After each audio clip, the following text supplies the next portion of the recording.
Ahora Flaxo Radio transmite 24 horas en audio HD alta definición a través del sistema de codificación AAC+. Disfruta el mejor sonido y la mejor programación. Búscanos en TuneIn como Flaxo Radio o escúchanos en directo a través de flaxoradio.es. Flaxo Radio, amplificando ideas.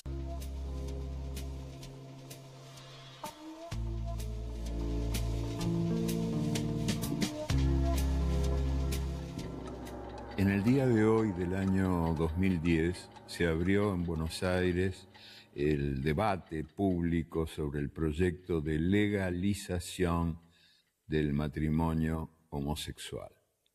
Los enemigos del proyecto lanzaron lo que se llamó la guerra de Dios contra las bodas del infierno, pero el proyecto fue venciendo obstáculos día tras día, pasito a paso, hasta que por fin el 15 de julio de ese año 2010, Argentina se convirtió en el primer país latinoamericano que reconoció la plena igualdad de todas y de todos en el arco iris de la diversidad sexual. Fue una derrota de la hipocresía dominante que invita a vivir obedeciendo y a morir mintiendo. Y fue también una derrota de la Santa Inquisición, que ha cambiado de nombre, pero siempre tiene a mano los fósforos y la leña.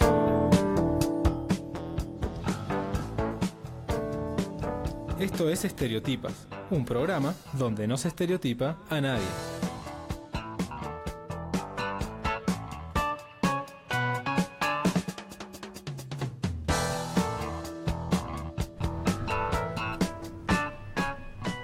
Muy bienvenidos amigas y amigas que sintonizan una vez más www.flaxoradio.es y aquellos que nos miran a través de nuestra fanpage en Facebook. Allí nos encuentran como Flaxo Radio Ecuador. Esta es la última emisión de Estereotipas que estaremos al frente con Lolita, y para el comienzo habíamos querido poner este breve fragmento de Galeano. Si bien el tema de hoy no es el matrimonio igualitario, sino el aniversario, los 20 años de la despenalización de la homosexualidad en el Ecuador, creo que el video de Galeano nos introduce un poquito justamente hacia qué grupos se han oponido históricamente y se siguen oponiendo hoy en día históricamente a ampliar el abanico de derechos hacia todas las personas que habitamos en la tierra. Muy buenos días con todos nuestros Flaxo escuchas, con Paulino, Lautaro, Javi, que nos acompaña desde la cabina. Hoy sí, en efecto, es nuestra última edición de Estereotipas. Se viene una nueva temporada con nuevos conductores o nueva conductora, no sabemos todavía. Así que creo que este programa va a seguir sosteniéndose por muchos años con el apoyo de la Maestría de Género y Desarrollo y también de la radio, para darnos la oportunidad de hacer comunicación en forma diferente. Para cerrar este ciclo, hoy nos acompaña Paulino Ramos. Él es antropólogo y maestrante en antropología visual por Flaxo y está desarrollando en su tesis de maestría un tema titulado Cuerpo, Memoria y Política Minoritaria en el 20º aniversario de la despenalización de la homosexualidad en Ecuador. Bienvenido, Paulino, gracias por acompañarnos. Muchas gracias, buenos días a todo el mundo. Y nada, agradeceros la invitación y sobre todo el honor de estar en este último, ¿no? En el final, me alegra mucho que sea así. Antes de pasar a entrevistar a Paulino, vamos a hacer una breve introducción. Hay que decir que el 25 de noviembre del año 1997, el Tribunal Constitucional modificaba el artículo 516, el cual decía, y lo cito: en los casos de homosexualismo que no constituyan violación, los dos correos serán reprimidos con reclusión mayor de 4 a 8 años. Tras las presiones y los trabajos de los abogados y los activistas, y después de un largo debate, se consiguió eliminar el inciso, o como ahora nos va a explicar un poquito Paulino, porque no es que se elimina el inciso, sino que se modifica y se hace un inciso al inciso, con todos estos artilugios legales, pero que nos van modificando también nuestras vidas, en el cual se condenaba justamente las relaciones homosexuales voluntarias. Es curioso cómo el homosexualismo estaba tipificado junto a delitos como la pedofilia, es decir, abuso abuso de menores. Esto no es raro, puesto que durante mucho tiempo los homosexuales han sido considerados también como personas pederastas, y no hay que dejar de decir que hasta el año 1990 el homosexualismo era considerado una enfermedad mental por la Organización Mundial de la Salud, es decir que en Ecuador tuvieron que pasar 7 años desde que se deje de entender al homosexualismo como una enfermedad mental para que se lo despenalice. Teniendo en cuenta esto, Paulino, y como ya te han escuchado nuestros oyentes, Paulino no es ecuatoriano, sino que él viene de Andalucía. ¿Cómo fue que te interesaste por estudiar esta coyuntura propia del contexto ecuatoriano y cuál es un poco el objetivo de esta investigación que estás planteando aquí en Flaxo? Bueno, el por qué me interesa el tema, yo llego aquí a la maestría de antropología visual con un tema un poco, digamos, más global, sobre aplicaciones sobre imagen, autoimagen y representación en aplicaciones que sirven para ligar, para mantener sexo y tal. Y bueno, llegué aquí y me encuentro como que este año es el aniversario. Entonces hay una apuesta de la antropología también por situarse políticamente y por, es decir, podría ser interesante el otro tema, pero yo veía que para el contexto ecuatoriano, que era el contexto donde yo iba a hacer la maestría, tenía más sentido trabajar este tema que cualquier otro. El objetivo un poco es decir, por un lado es como hay una tarea que no está hecha, o según me dicen los activistas, que es un poco el poner, digamos, orden a todo eso que sucedió, ¿no? Es como cuáles fueron los hitos más importantes, cuáles los hechos, cuáles un poco cómo sucedió, un poco desde una perspectiva de memoria histórica, es decir, qué sucedió en esto hace 20 años y en el entorno de la despenalización. Y por otro también un poco el objetivo mío es como ya como una apuesta un poco más fuera del Ecuador, que tiene que ver con cómo estamos haciendo política desde la diversidad sexual. Es como siempre nos basamos mucho en un determinado tipo de visibilidad, en unas políticas que tienen que ver mucho con los derechos, y a mí me interesa como investigar de qué otra manera podemos hacer políticas. De ahí lo de política minoritaria, es como hay muchas cosas que se escapan a lo que enseñamos, a lo que damos a ver, a lo que luchamos. Por ejemplo, hoy habéis empezado con el matrimonio igualitario, es decir, muchas veces se llega al matrimonio igualitario y ya parece que todo está resuelto, y es como es decir, por ejemplo, no sé, por citar ejemplos de cosas que pueden estar sucediendo, es como las personas trans tienen acceso a trabajo digno y no tienen problema. Efectivamente la respuesta es que no. Claro. Todo este tipo de cosas es como lo que me gustaría a mí como trabajar un poco. Refiriéndonos un poco a tu investigación, queríamos preguntarte ¿por qué mezclas la memoria con lo visual y lo corporal para entender este 20º aniversario de la despenalización de la homosexualidad? Claro, mira, el tema de memoria y visualidad como es más o menos sencillo y lógico. Es como, uno de los trabajos que voy a hacer va a ser fotolicitación, que no viene a ser más que poner fotos a la gente delante y que motivar los recuerdos. El tema de la visualidad es como precisamente porque estamos trabajando con metodologías que nos sirvan para, levantar recuerdos. Entonces, todo el mundo sabemos que si nos ponen una foto de hace 20 años nuestra delante, vamos a tener recuerdos de esa fotografía. Entonces, por eso la vinculación un poco de memoria y visualidad. El tema del cuerpo tiene que ver con cómo estamos entendiendo precisamente con esto de la política minoritaria, es, entender y salirnos un poco de esa política de derechos, ¿no? De esa política frente al Estado. Es como una política que tenga más que ver con los afectos, con los cuidados, con cómo nos entendemos las personas sexodiversas, es cómo nos relacionamos entre nosotras, que eso tiene que ver mucho con afectos corporales, con el cuidado de la vida, que va más allá del derecho, ¿no? o de las leyes. Entonces, por eso un poco el tema del cuerpo también por ahí. Y aparte también, ¿no? por lo que leíamos al principio de este artículo, justamente lo que les negaba a las personas que voluntariamente deciden tener una relación homosexual justamente es hacer un uso del cuerpo en el espacio público, ¿no? Exacto. También, porque justamente lo que decías, si a vos te veían de la mano dándote un beso con tu pareja, 8 años preso, era juzgado, ¿no? Y en relación a esto, y como ya nos contabas antes de empezar el programa, que ya has tenido bastantes encuentros con activistas y gente que ha estado metido en este meollo, ¿por qué crees que en Ecuador por tanto tiempo existió esta ley que perseguía la homosexualidad? Yo creo que no es excepcional de Ecuador, es como existe porque yo hay algo que, es decir, hay algo que todavía no entiendo y que además que me cuesta. Es como, no es que comparta ni entienda que se entienda como una enfermedad, pero Puedo entender que desde el psicoanálisis es donde se sitúa el tema de la homosexualidad, se le coloca como enfermedad, pero de ahí a ser un delito es lo que yo nunca llego a entender. Yo y no, además no es el único lugar donde sucede, es decir, en España durante la dictadura franquista lo fue, en otras realidades, por ejemplo, durante el Holocausto y el dominio el Tercer Reich también lo fue, también en Cuba lo ha sido, es como, no son raros los lugares donde se pone, es decir, se convierte en un delito. Digo, esto creo que tendría que estudiarlo más gente de derecho, porque a mí se me escapa, es decir, cuál es el razonamiento para de algo que, bueno, que en principio forma parte de la diversidad humana, lo convierten en una enfermedad que, bueno, como podíamos discutir, ahí creo que tengo más herramientas para defenderme, pero de ahí a convertirlo en un delito, o sea, no sé, o sea, como está claro que es un derecho moral más que un derecho jurídico, ¿no? Es como convertir la moral en legislación, es un poco lo que se me ocurre. Y es un poco lo hablábamos cuando teníamos una clase de construcción de la sexualidad en un texto que leíamos de Michel Foucault sobre el tema de ser hermafrodita, y cómo decían que debes de elegir un sexo, o sea, debes de ley inscribirte en el tema del binarismo, y eso lo hacían mucho a través de las leyes, o sea, claro. Si quieres tener derechos, si quieres tener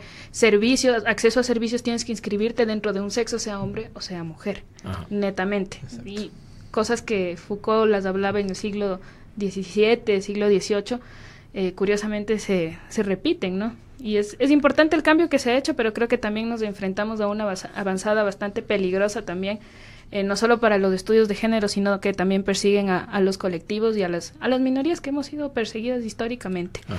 Que también hay que ver, perdón, Olita, hasta qué punto son minorías, ¿no? Para mí también esa es una palabra que a mí siempre me hace ruido, porque siempre hablar de minorías es como ponerlo en un escalafón menor. Bueno, es poca gente de la sociedad, entonces, bueno, allá estarán ellos. No, somos todos parte de la sociedad y no hay ni minorías ni mayorías en lo que tiene que ver a la diversidad, me parece. Totalmente.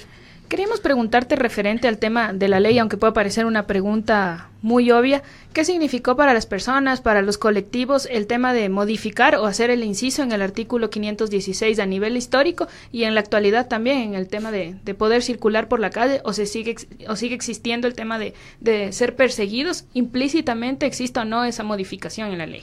Claro, hay que separar, yo creo que dos temas, y más o menos lo venía como refiriendo. Una cosa es como, digamos, la relación dentro de lo social, es decir, qué papel ocupa dentro de la sociedad las personas sexodiversas, los movimientos LGTBI, y después está como el tema legal. Más allá o sea, cuando los activistas se reúnen hace 20 años a quitar ese, o intentar quitarlo, porque al final no lo consiguen, ya digo, es como son 3 incisos dentro de un artículo y el artículo sigue existiendo tal cual, solo que en el primer inciso, que es el que penaliza la homosexualidad voluntaria, tiene un inciso en ese propio artículo diciendo que ese ya no es válido y el resto continúa. Pero lo que quiero decir es como que la gente no se enfrentaba directamente al artículo, la gente se enfrenta a que durante decenas la represión venía por parte del Estado. Una cosa es que socialmente no haya visibilidad y sea como haya persecución, sino que es una persecución institucionalizada. Era la propia policía la que perseguía, mataba a muchas compañeras trans, a muchos travestis y a muchos hombres homosexuales, también mujeres. Entonces yo creo que ellas luchan simplemente no por el hecho de derogar un artículo, luchan por proteger su vida, que no se nos puede olvidar esto, que la lucha es porque efectivamente, poniendo un poco el tema de la despenalización, digamos el último hecho previo a la despenalización es precisamente un asedio policial a un bar en Cuenca donde se está celebrando en junio, se llama el Abanicos Bar, se está celebrando pues la elección de la reina gay de ese año. Algo completamente privado, con las puertas cerradas dentro del bar. Llega la policía y detiene como a 100 personas, de las que quedan 14 metidas en la cárcel por este hecho. Ese es un poco lo que los activistas reconocen como el punto de inflexión, de decir ya basta, es decir, no pueden seguir persiguiéndonos. Entonces yo creo que ese es como es el punto, es decir, que la gente en ese momento estaba luchando por su vida. ¿Qué es lo que ha sucedido en estos 20 años? la despenalización ha provocado que se pueda institucionalizar un movimiento LGTB, con sus carencias, con sus conflictos, porque yo por lo que veo como hay mucho conflicto interno, como cualquier movimiento social, con toda su problemática, pero que efectivamente ha permitido ir recogiendo una serie de derechos, es decir, desde el cambio desde la inclusión de de una tercera categoría en el sexo en el DNI, desde, reconocer cierta, no el matrimonio igualitario, pero sí una unión civil. Por suerte, es decir, se transformó, el tema de la despenalización se transformó en las clínicas, años después, las clínicas de homosexualización, que ahí fueron sobre todo las mujeres las que más sufrieron el tema, aunque hay hombres también, las mujeres lesbianas. Y, por ejemplo, el tener un movimiento articulado permitió que Causana, que fue una de las organizaciones, lesbianas que más, tuvo que ver con eso, tuvieron un papel importante en eliminar dentro de lo posible, porque aún siguen existiendo ese tipo de clínicas que eran clínicas de tortura. Entonces, como lo que sirvió esta despenalización fue para empezar a articular y a que haya un movimiento de visibilidad. Obviamente, si uno ve el orgullo de hace 20 años y ve el orgullo de ahora, pues efectivamente se nota que la gente joven trae una nueva perspectiva de todo esto, ¿no? Y un poco en relación a esto, acá siempre remarcamos que a veces los cambios en la letra de la ley no se transforman en cuerpo en la sociedad, ¿no? Entonces, a lo largo de lo que has podido ir hablando con los distintos actores en estos 20 años, ¿sienten que ese cambio en el cuerpo de la ley se ha trasladado a una mayor tolerancia a nivel social o que pueden, justo ayer en clase también hablábamos un poco de esto de los prejuicios, como cómo nos vestimos, el pelo, etcétera? Entonces, en este sentido, ¿te han comentado si notan en la sociedad un cambio, una mayor recepción hacia la diversidad, o si sigue estando como dentro de la sociedad este artículo bien encarnado todavía? Claro. Bueno, creo que podemos responder con mis hijos no te metas. Es decir, que hay una realidad social que no es del todo proclive a la diversidad sexual, a entender como la diversidad humana, que tiene varias representaciones y varias maneras de expresarse y modos de vivir, es como más que evidente que todavía hay mucho trabajo por hacer. Es decir, la marcha del otro día estaba ahí. Hace poco fue agredida una compañera trans en Guayaquil. Es decir, siguen sucediendo. De todas maneras sigue sucediendo, pero efectivamente, como en una reunión que tuvimos hace poco con los activistas, era como en esta cosa también que vemos como negativa, es decir, pero reconozcamos que en estos 20 años han pasado cosas, ¿no? Y ya lo digo, he puesto el ejemplo del orgullo porque creo que es el más significativo. Yo solo he participado en un orgullo, pero he visto imágenes de orgullos precedentes, y para mí fue una gran satisfacción ver miles de personas volcadas en la calle y mucha gente joven, e incluso, yo estuve grabando y haciendo entrevistas, mucha gente joven que era heterosexual que se apuntaba al carro. Entonces ya te dice que efectivamente hay una nueva generación que entiende las cosas de otra manera. Y más allá de la nueva generación, a mí me pareció curioso también, yo ya te digo, iba entrevistaba a mucha gente mayor porque me interesaba precisamente por el proceso que yo estoy haciendo, qué piensa la gente mayor, no ni gay, ni lesbiana, ni transexual, sino gente pues heterosexual que estaba en la marcha viendo. Y la gente era como, había de todo, es como había gente que decía, para mí esto es una aberración del demonio, como pues somos endemoniadas, ¿qué le vamos a hacer? No hay problema para nosotros, no tenemos ningún problema. Y después mucha gente mayor que era como, no, son derechos, cada uno tiene que vivir su vida como la entienda. Entonces yo creo que sí se ha avanzado en temas más sociales, más allá de las leyes y más allá de la jurisprudencia. Creo que se ha avanzado un poquito en temas de visibilidad social, de que no haya tanto problema. También mi experiencia, y siempre lo digo, es decir, mi experiencia está muy versada en el contexto en el que vivo, que esta parte centro-norte. Entonces no sé cómo son otras realidades, no sé cómo es en la selva, y que Ecuador es muy amplio y tendría como que dedicarme unos 5, 6, 7 años a investigar bien para yo poder tener realmente una buena opinión sobre esto. Respecto del tema de la despenalización, a partir de ello, ¿tú crees que los colectivos LGBTI han logrado institucionalizarse y de una u otra manera también trabajar con el Estado en temas de derechos y de visibilización también? Claro, correcto. Fue así, es decir, cualquier activista reconoce como ese punto, como dije antes, ¿no? Como el punto de inflexión en el que se revitaliza la lucha. Es curioso porque entrevistando a activistas de aquella época, ellos dicen, claro, nosotros conseguimos la despenalización y fue como ¿y ahora qué? Ahora que incluso mucha gente se desvinculó, es como, bueno, ya está. Es como lo que decía antes del matrimonio igualitario. Parece que como ya se consigue el matrimonio, es como, bueno, ya nos lavamos las manos que ya nos podemos casar. Bueno, hay gente que ni siquiera nos queremos casar, entonces pero sufrimos de otras consecuencias, ¿no? Entonces surgió ahí un poco la pregunta, ¿y ahora qué? Entonces los que se mantuvieron, entonces ahí sí crearon todo un entramado de organizaciones que ha ido poco a poco, algunos más se han ido institucionalizando más, y por lo que empiezo a percibir, creo que hay una especie de nueva oleada de activismos, de gente más joven, con nuevas apuestas. O sea, yo me he ido dando cuenta como las instituciones, digamos, los movimientos más institucionalizados están precisamente tomados por esa gente que empezó desde el principio, que es legítimo y que me parece bastante bueno que sigan ahí, pero que hay una especie de empuje de nuevos activismos que están ahí como llegando, que bueno, coinciden a ratitos con los antiguos, pero otras veces no. Entonces le están como presionando, y creo que es interesante ese proceso que estamos viviendo de empuje de la gente joven. Yo quería hacerte una pregunta, una repregunta respecto de eso. ¿Cómo ves tú, que ya un poco has aterrizado en el terreno de tu investigación, cómo se relacionan los colectivos LGBTI con los movimientos feministas? Pues mira, realmente creo, no tengo demasiados datos para decirte eso, pero lo que yo he notado dentro de los movimientos de diversidad sexual es mucha fragmentación.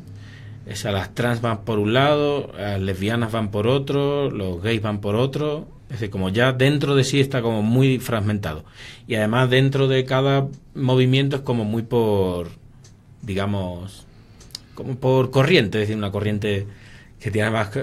A mí me hace mucha gracia porque allá no es así, pero bueno, no es ni bueno ni malo, pero que aquí son como muy personalistas, ¿no? Es como la vertiente de Orlando Montoya, la vertiente de Diane Martínez, ¿no? O sea, es como las diferentes, como bien muy encabezadas por personas, que me parece bien.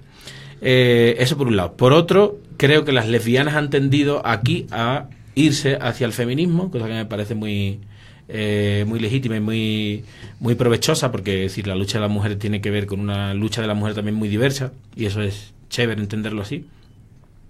Y creo que los más institucionales están como... Algunos se sitúan más cerca del feminismo, otros fuera, pero, por ejemplo, ha habido conflictos ahora recientemente. Estas son cosas internas que no se deberían decir en la radio, pero bueno, yo las voy a decir. Nunca fui políticamente correcto. Pero bueno, para el tema de la ley que se está intentando realizar para el tema de violencia de género, pues hubo conflictos precisamente porque hombres gays querían como imponer ahí un criterio de incluir a los hombres gays como víctimas de violencia de género. Yo no puedo situarme ahí, es decir, tendría como que ni siquiera estaba en esa reunión, solo sé qué pasó. Entonces creo que sí hay un cierto conflicto que no se resuelve del todo, y es sobre todo porque hay muchos hombres que copan estas luchas de la diversidad sexual, y creo que eso llega a ser un problema a veces. Y sí, bueno, justamente ayer estábamos hablando un poquito de esto, a ver si hay que ser feminista o profeminista, o de qué manera acompañamos los hombres, y también, ¿no? O sea, hay que decir que las desigualdades de género las sufren todos y las reproducimos todos y todas también, ¿no? Dentro de los colectivos también de diversidad hay momentos de tensiones y de desigualdades, pero te quería preguntar un poco en relación a la pregunta que te había hecho antes, ¿cuáles son en la actualidad los nuevos desafíos? Como ya decías, bueno, ya se derogó hace 20 años, vamos a festejar 20 años donde somos una sociedad un poquito mejor. Ajá. Pero bueno, ¿cuáles son los desafíos para seguir yendo hacia que se plantean los colectivos, ¿no? Eso, justo te iba a decir, voy a separar lo que los activismos, o sea, los activistas y las organizaciones señalan como desafío, y los que yo como persona que investiga y como, bueno, también persona afectada, porque me considero un hombre homosexual también, propondría además. Hay ahora mismo, por ejemplo, si te fijas en qué se está tratando en el tema durante la despenalización, tiene mucho que ver con paternidad y maternidad LGTB, que creo que es un tema como bastante interesante. Es decir, la posibilidad de que podamos adoptar, de que podamos tener hijos, y no solo adoptar, es decir, hay maneras también de tener descendencia, o sea, legítima, como por ejemplo a través de inseminaciones y demás. Eso por un lado. Por otro, el tema del matrimonio sigue ahí, no es que sea una una gran lucha, pero creo que también está por ahí un poco intentar regularizar el matrimonio. Creo que, bueno, más allá de eso es como seguir trabajando con el tema de la visibilidad, es decir, de no tener discriminaciones en cualquier ámbito. Y bueno, incluso en el ir por la calle, que es verdad que hoy podemos como hacerlo, pero yo mismo he tenido en un año que llevo en Ecuador he tenido una agresión, no es una gran agresión, pero bueno, 2 señoras detrás mío en un autobús y me han dado así en la cabeza como: vayan hacia el hotel a hacer sus guarradas, cerdos, maricas de mierda. Era como, bueno, señora, que bien definido lo tiene todo, ¿no? O sea, como me río porque es como, bueno, tampoco pasó nada y fue como ahí un poco medio espectáculo dentro del autobús, pero bueno, al final yo iba con un chico, ¿no? Y era como, o sea, nos agredieron en un autobús, porque sí. No pasó a más, no fue una agresión grave, pero eso creo que sigue siendo importante el tema de la lucha. ¿Cuál es la perspectiva que yo tengo de esto? A mí hay una cosa que me preocupa, es decir, y es lo que estoy encontrando, que las activistas, sobre todo las activistas trans y travestis, que lucharon en aquella época, muchas viven en situación precaria, muy precaria. Es decir, les cuesta llegar a fin de mes para que nos entendamos. Entonces yo creo que más allá de los derechos, creo que se debería de luchar también un poco por políticas compensatorias. Es decir, son gente que ha sufrido y que sigue sufriendo una discriminación y que no tiene acceso de determinados trabajos, a determinados puestos por el simple hecho de que han sido seguramente trabajadoras sexuales, se han dedicado a la peluquería y ahora ya no les va bien, y es como tienen una vida precaria que tiene que ver con su identidad y que tiene que ver con su manera de vivir la vida, porque probablemente si fueran un señor de 50 y tantos años, casado y heterosexual, probablemente no tendría tanta precariedad. Entonces yo creo que ahí hay una vertiente para mí muy importante. Y después, bueno, el proceso que estamos viviendo, que creo que también es interesante, es como hacer memoria como estrategia política. Creo que hay un trabajo importante de hacer archivo de todo lo que hay, que se está como haciendo. Hay un señor en Guayaquil que tiene, bueno, es un erudito, se llama Gonzalo Abarca, que creo que es activista de ese entonces, y ahora tiene todo un arsenal de material que es muy interesante. Creo que se puede también ir por ahí, ¿no? Hacer memoria histórica de los colectivos y reivindicar que el Estado ecuatoriano reconozca esto como parte de su historia y de su memoria. Es decir, creo que eso es un paso también fundamental, que parece como, bueno, esta es la memoria de los maricones y de las bolleras y de las tortilleras, ¿cómo se dice aquí? No sé cómo se dice. Se queda bajo el tapete. Y ya, es como ya, o sea, que el Estado y la sociedad ecuatoriana se sienta orgullosa de que hace 20 años se despenalizó la homosexualidad, y que, bueno, que es un logro democrático, que eso no se puede olvidar, ¿no? Pero bueno, también para los sectores conservadores, también pienso en lo que fueron las dictaduras, más allá de este tema, ¿no? Siempre la memoria es un tema que les molesta y muchísimo, justamente claro, porque dicen, ya pasó, no importa, pero justamente sin memoria nunca vamos a poder tener un mejor presente, ¿no? Claro. Y en relación a lo de las políticas compensatorias que decía Paulino, Uruguay es un caso. Hace bastante tiempo pasamos la noticia aquí de cómo las personas de trans y travestis que habían sido perseguidas actualmente pueden cobrar una indemnización. Son personas que han sido perseguidas en el momento que la ley las perseguía, el Estado reconoció, pidió disculpas, y entonces se les da una política justamente porque las estadísticas hayan marcado la precariedad en la cual vive. Cuando estamos hablando de precariedad, es jodidas precariedades, o sea, claro, no es salir a la calle y que te peguen un coscorrón en la cabeza, llegar a tu casa y no tener nada en la alacena, es tener que hacer cosas que no querés hacer para poder llegar a fin de mes. Entonces es un cambio, es luchar para mantenerte vivo. Exactamente, es una supervivencia por la vida, que si bien la ley ya se cambió, sigue estando esa supervivencia. Claro. Sacándote un poquito del terreno de Latinoamérica, como decíamos, el Paulino es andaluz, y en esta perspectiva un poco ya más, si se quiere, hasta geopolítica, ¿no? Y comparada ¿qué pasaba en el 97 en Andalucía o hace 20 años respecto a estos temas? ¿Estaban en el tapete? ¿Había colectivos? ¿Cómo es un poco el desarrollo en base a tu experiencia?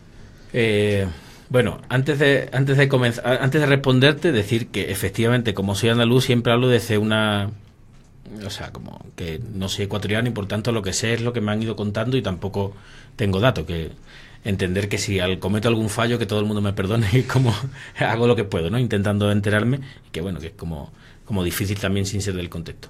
Más allá de eso, nosotros ahora mismo, por ejemplo, hay una plataforma en Andalucía que está celebrando el 40 aniversario de la primera manifestación en Andalucía de personas trans, sobre todo, y estamos hablando de 40 años, que no son 20, ni mucho ni poco, ni más ni menos, pero son un poquito más. Entonces ahí, claro, para nosotros los cambios claves vienen muy después de la dictadura, que esto sucede más o menos en los 70, finales de los 70, principios de los 80, es cuando comienza todas estas batallas allí en Andalucía. En Andalucía es una cosa curiosa, es decir, lo que decía antes, separar un poco las leyes y los movimientos de lo que es la realidad. En Andalucía no es que haya sido como el oasis para los homosexuales, ¿sabes? Como wow, toda una visibilidad, pero sí que es verdad que ha habido siempre como el mariquita de pueblo, como que se ha medio entendido, ¿no? Y como que ha tenido como cierta figura y visibilidad un tipo de hombres homosexuales que no han sido del todo perseguidos, es decir, como que muy apegados hay que entender un poco el contexto andaluz, muy apegados a las vírgenes, a los santos, como que son los que visten el santo. Entonces se les permitía no casarse, era como todo el mundo entendía que era el mariquita. Entonces como que hacía como cierta permisividad social. Evidentemente nunca podía tener una pareja, no podía salir a la calle, no podía, obviamente, ¿no? Es como, no quiero decir que aquello era como, ya digo, no era un oasis, es como, había muchos problemas. Entonces en el 97, yo recuerdo que a finales de los 2000 hay un problema, en Sevilla concretamente, con un bar que, bueno, se le acusa a un montón de famosos homosexuales, se le acusan de pederastia, la pederastia siempre junto a nosotros, como si fuéramos unos maléficos personas que estamos ahí como intentando aprovecharnos de la gente, pero bueno, y detrás hay todo un entramado medio económico de, bueno, destruir el bar. Entonces yo creo que fue uno de los puntos, creo que eso fue en el 98 por ahí, fue uno de los puntos que fue como basta, es decir, basta que nos utilicéis para vuestros intereses políticos, y ya había, sí ya había colectivo, ya se estaba trabajando un poco el tema, pero también fue finales de los 90 fue también como un impulso importante, ¿no? Como para revitalizar y como para conseguir muchas de las cosas que se consiguieron después, es decir, en el 2005 se consigue el matrimonio igualitario, es decir, ya hay mucha más visibilidad. Yo creo que estos últimos 20 años ha sido como muy, muy, muy evidente todo eso, es decir, se deja de estereotipar a los homosexuales, hay como toda una serie de programas, ya el Estado como que se preocupa precisamente por llevar eso a las escuelas, por llevar eso a muchos lugares. Entonces yo creo que ahí sí que se hizo ese trabajo a partir de hace 20 años. Yo creo que nos quedan muchas cosas sonando y que de esto seguramente se desplegarán muchos otros programas. Uh-huh. Queremos agradecerte, Paulino, por habernos acompañado. No sé si te queda algo más por decir. Nada, más bien daros las gracias y nada, que intenten ponerse en contacto conmigo toda la persona que tenga algo que decir. Que la investigación, siempre lo he dicho, como la investigación pretende ser más colectiva que mi investigación. Creo que es un proceso de memoria que nos inmiscuye a todas. Bueno, con esto le vamos a agradecer nuevamente al Paulino, y probablemente cuando haya un nuevo Estereotipas, y ya, como siempre les decimos a los amigos maestrantes que han venido, van a tener que venir a contar cuando terminen sus investigaciones, porque son temas súper importantes y que ayudan también a que llegue al común de la sociedad. Y también vamos a saludar a los oyentes de la radio de la Asamblea Nacional, porque este programa va a estar saliendo próximamente por esa radio en todo el territorio ecuatoriano, así que esperamos que lo escuche mucha más gente. Antes de irnos a las noticias, déjenme pasarles algunos anuncios de lo que se viene en la radio para lo que queda de esta semana. Bueno, ahora a las 12 llega la columna de Emi Goodman, como todos los miércoles, y pegadito la maga va a estar cerrando también su ciclo musical con De 6 en 6, así que le deseamos mucha suerte ahí a Maga. Y a las 15 horas llega un nuevo programa de Entre Culturas, este espacio que han creado el Rodri y el César, pero bien chévere, donde traen muchos músicos aquí del Ecuador. Hoy van a estar con Tomás Rimas, así que ahí a escuchar un poco de música en vivo hoy a la tarde. Y mañana llega el fin del programa más prendido de Flaxo Radio, que es Yo DJ, ahí con la Lola y la Pau. Van a estar viniendo ahí las compañeras del octavo piso, ahí la Mona, y no sé quién más va a estar viniendo ahí mañana, sorpresa. Van a estar bailando unas ricas salsitas. Y Javi, ¿vos vas a tener programa mañana? El Javi no va a estar, pero ya lo van a seguir escuchando. Porque es el especial del aniversario de Flaxo Radio por sus 6 años. Eso me estaba olvidando. Mañana ¿qué de aniversario? Jueves a las 14 horas, entonces vamos a estar ahí con el especial, ahí repasando un poco a los antiguos colegas que han estado aquí con la radio, con sus mensajes, y nosotros contando un poco de anécdotas. Ahí está, también nos dice el Javi que si por interno nos pueden mandar saludos, que ahí manden a la radio, y vamos a estar acá pasándolos. Y con eso, bueno, vamos a pasar a nuestra cortina de la sección de noticias en el mundo y le volvemos a agradecer a Paulino por haber participado de este último espacio de Estereotipas. Nosotros en el mundo, sección de noticias en Estereotipas.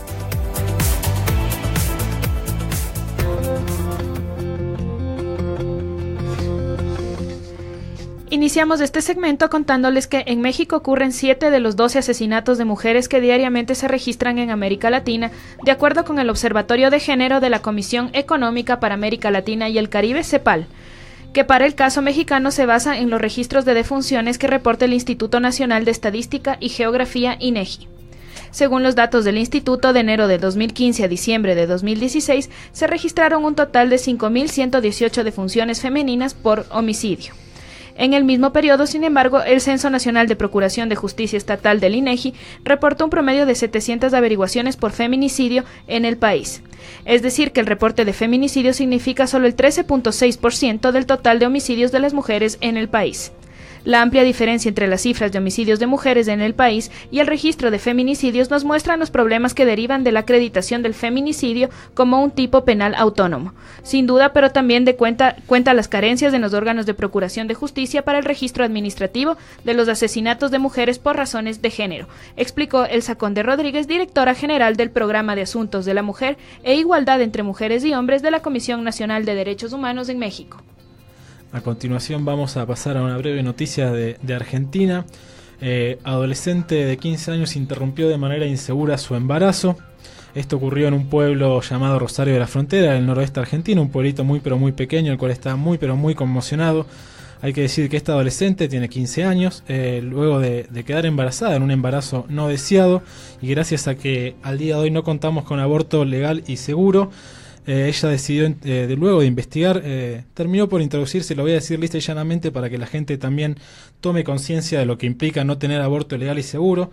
Esta niña, esta adolescente de 15 años, luego de investigar cómo poder interrumpir su embarazo, terminó por introducirse un palo con una goma por su vagina hasta provocar el sangrado. Realmente se nos estremece un poco la piel cuando escuchamos esto. Y esta adolescente quedó internada en la capital salteña. Al día de hoy, por suerte, se encuentra bien, pero estos son los extremos a los que se llega cuando en una sociedad no se da ni siquiera el debate, porque yo puedo decir que en la sociedad argentina ni el gobierno anterior, que fue muy progresista en muchos temas de derecho e igualdad, no ha dado este debate del aborto legal, seguro y gratuito, y creo que es una de las luchas por las cuales se viene y a las cuales los grupos neoconservadores como el Con Mis Hijos No Te Metas y muchos otros grupos vinculados a los halos más conservadores de la iglesia están peleando. Con esto vamos a terminar la sección de noticias en el mundo y ahora volvemos para despedirnos ya de este ciclo con Lolita.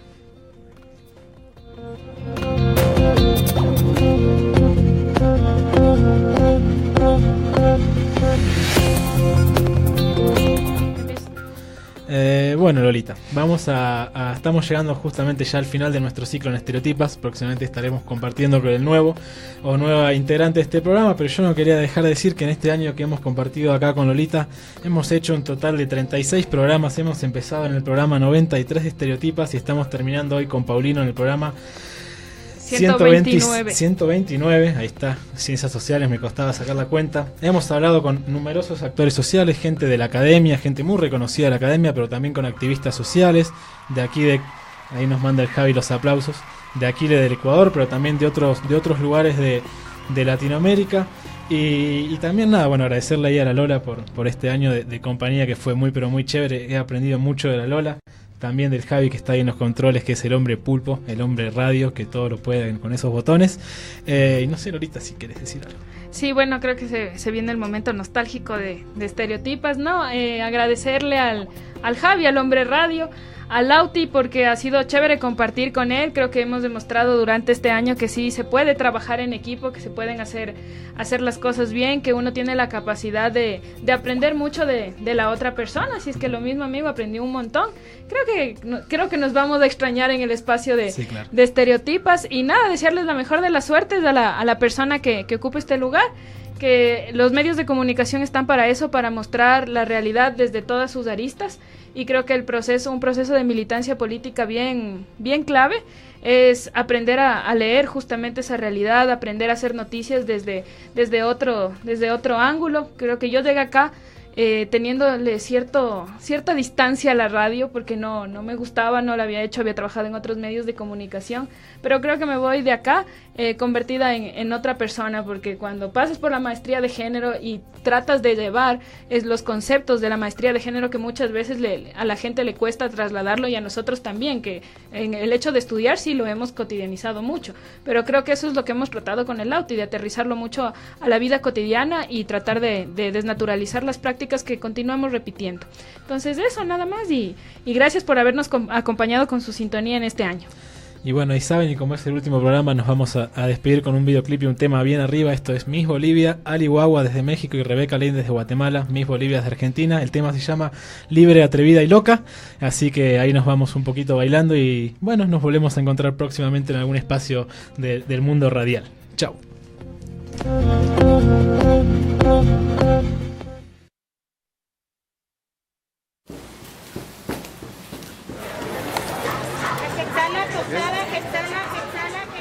¿Querés moverlo un poquitito?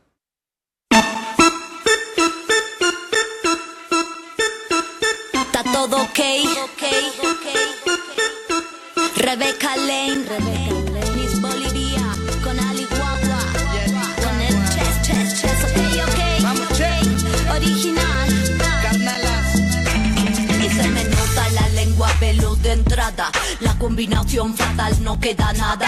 Y no me digan pavadas, prefiero morir a vivir con la boca cerrada. Y no me digan lo que tengo que hacer, y no me digan de la forma que me tengo que mover, que la ley no me va entre las piernas. Tengo la boca afilada y la mente atenta. Bien cerda, atrevida, jodida y potra, la negra hija de puta con el fuego en la boca, con la Rebeca que menea como loca. Vamos con la licuagua que la sube y destroza. Va como anormal, como animal, juntando los ovarios en un solo canal. Ay, ay, ay, como suena el ritual, haciendo magia, exorcizando el mal. Yo, yo.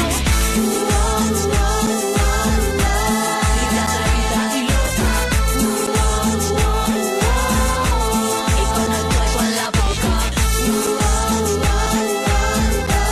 Libre, atrevida y loca. Y con el fuego hace. Así que a ti te importa cómo es que me miro, si con la blusa se me sale el ombligo, si estas panties me quedan muy apretadas, si mi cabeza siempre está despeinada, que si traigo muy corta la falda, que si bailo como me da la gana, que las ladies no usan malas palabras, que la mente y la boca cerrada, solo la abres para hacerme mala fama. Lo que pasa es que no estoy acomplejada. ¿Cómo crees que te ves siendo tan soez con otra mujer? ¿Te sientes libre? Libre, la que ríe, la que gime, la que grite, la que baila, la que goza, la que explota, la que brilla porque no le importa y no corta las alas a otras. Libre, atrevida y loca, y con el fuego en la boca. Libre, atrevida y loca, y con el fuego hace. Hola, ¿qué tal? A mí me dicen Guaguis, represento el puerto donde se hacen las mejores parties. Con mis hermanas practico la cumbia, es una religión como el hip hop, que no te queden dudas. Ni técnicas ni rudas, tan solo luchadoras en el ring de la hermosura. Envuélvete en periódico, mira ya armadura, estamos resistiendo porque el mundo tiene cura. Mujeres pisoteadas, hechas una cagada, pasan los siglos y seguimos basura.